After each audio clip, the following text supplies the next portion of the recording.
এই প্রচণ্ড শীতে কিভাবে ঠান্ডা কাশির হাত থেকে নিজেকে রক্ষা করবেন? শীত এলে আমার কাশি শুরু হয়ে যেত। রাতে শুলে গলা খুসখুস, ঘুমই হতো না। তারপরে আমি কিছু অভ্যাস বদলাই, আর এখন কাশি অনেকটাই কন্ট্রোলে এসেছে। আমি আজ আপনাদের সাথে শেয়ার করব শীতকালে ঠান্ডা কাশি থেকে বাঁচাতে আমি নিজে কি কি করি, যেগুলো সত্যি কাজে দেয়। আমি গলা সবসময় গরম রাখি। আমি বাইরে বের হলে কখনো গলা খালি রাখি না। মাফলার বা ওড়না অবশ্যই ব্যবহার করি। আর সকালে উঠেই প্রথমে এক গ্লাস হালকা গরম জল খাই। আদা মধু আমি রোজই খাই। কাশি শুরু হওয়ার আগে বা গলা ব্যথা লাগলেই আমি 1 চামচ মধুর সাথে অল্প আদার রস মিশিয়ে খাই। 2-3 দিন দিলেই গলা জ্বালা অনেকটাই কমে যায়। 1 বছরে কম বাচ্চাদের মধু দিই না। ঠান্ডা কাশি আমি একদমই এড়িয়ে চলি। শীতকালে আমি ঠান্ডা জল আইসক্রিম একদমই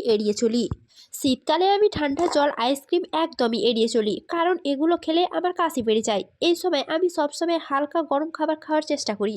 রাতে ঘুমানোর আগে বাস পড়ি। রাতে শোবার আগে আমি গরম জলের বাস পড়ি। এতে আমার নাক পরিষ্কার থাকে, বুকে জমে থাকা কফ ঢিলে হয়, আর রাতে কাশিতে ঘুম ভাঙে না।